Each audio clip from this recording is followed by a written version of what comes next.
Will the Arizona Cardinals have the services of Kyler Murray? The running ability that you heard right there, the throwing ability. He was not at practice yesterday. Foot injury, was very brief. When asked about his foot injury Sunday after the game, here's what he had to say. We got to see. We got to see. And that's kind of the tack that Jonathan Gannon took yesterday on the injury as well. Here was Gannon on the health of Kyler Murray. Yeah, if he's healthy enough to play, he'll play. Even if he's limited in some regards. If he's healthy enough to play, he'll play. The answers are getting short. Yeah, right. The grip is on at Cardinals headquarters. Absolutely. Yeah, so listen, I will say this. If Kyler Murray's injury, foot injury, that he suffered on that play in which he got hit in the face with the football, all of this was very confusing to people because he went into the tent, they said so on television, and people thought, did he really get concussed just by a football being snapped into his face mask? Well, it did look like his head snapped back dramatically, which it did. Very few people knew that he had injured his foot on that play. And if he was having a hard time throwing the football and landing on that foot, then maybe that colors or changes the play calling at the end of the game. Maybe it threw another variable into the confusion. I'm not absolving anybody. I'm just saying that in real time, I don't think anybody knew that this was an injury that could threaten him playing against Indianapolis. Yeah. But you brought up an even better beggar. Peter Peck. Peter Pecker? Right. Peter Peck to pick a pick of pipers. Jared, can you just blow your nose again and save me here? I think it's not good to blow an unstuffed nose. No. So here's the thing. If Jacoby Brissett has to play this football game, I think what it would do is it would give you a different look at this offense and whether or not there are throws that should be made that aren't being made. And we already know there's a lot of them. But there's also a balance. Yeah, I venture to guess that if you go to any NFL game film and watch any NFL quarterback, you're going to find open receivers who didn't get the football. I think it's just part of everyday life in the NFL. It's hard to see. It's hard to see. But is it happening more often in Arizona? There's a lot of things that are going wrong with this offense, and the more time I watch clips, the more I'm like, okay, what is going on here? Why are they struggling so badly? And everything else around it is breaking down. And some of the things we're going to get into today is the defense is fantastic for 3 quarters and then terrible in the fourth quarter. Mina Kimes busted out that stat yesterday. They're number 1 in EPA in quarters 1, 2, and 3, and then they fall to 27 in quarter 4. Do you think what's been the theme? Finishing games. It's not just the offense; it's the defense too. I was going to say, do you think in those games, especially, the Cardinals have had big leads in the fourth quarter.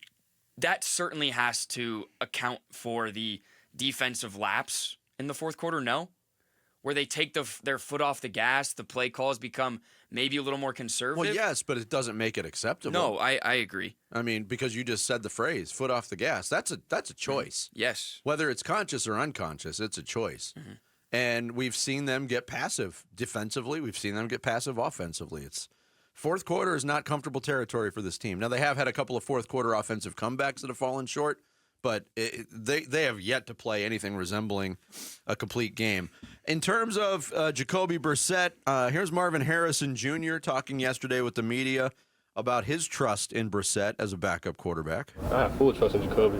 Me and Jacoby get some passes in, after practice, when Kyler was, the starter.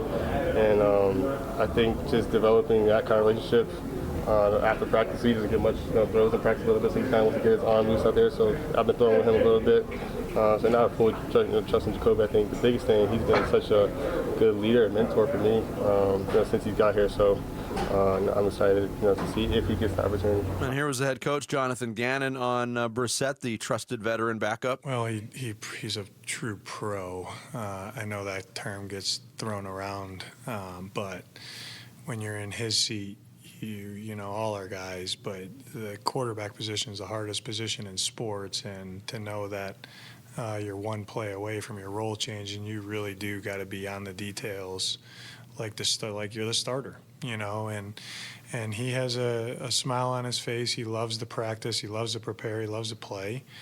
We've seen that out on the grass since he's been here, and I was with him, the 1 year in Indy. But he's a good football player, and he's a great teammate, really good leader, and he's got to play. He's got to play. Look, the only upgrade the Cardinals made offensively this offseason was at the backup quarterback position to bring in a veteran like Jacoby Brissett, who has 53 career starts. So best case scenario is the best upgrade that you added you're not going to see. They might have to press him into duty. Yeah. And I'll say this, Bick. You brought it up. What does the offense look like with a different quarterback at it? And now apply that to what we've been saying, what I've been saying for years about Kyler Murray. What did I say about Cliff Kingsbury? Want to see him in a different offense. Now I'm curious to see what this offense looks like with a different quarterback. It doesn't bode well for Kyler Murray either way. Yeah, no, I agree with that. And part of me feels the latter. Part of me actually wants to see this, but at the same time, it's careful what you wish for. That Jacoby Brissett, as Jared has pointed out to me many, many times, was not very good in New England last year. Now, I'm not sure anybody was very good in New England. But he was, and the last year he was a full-time starter, not necessarily that good. He's very professional. He can get you through a game. He's your very reliable, prototypical backup quarterback. Colt McCoy.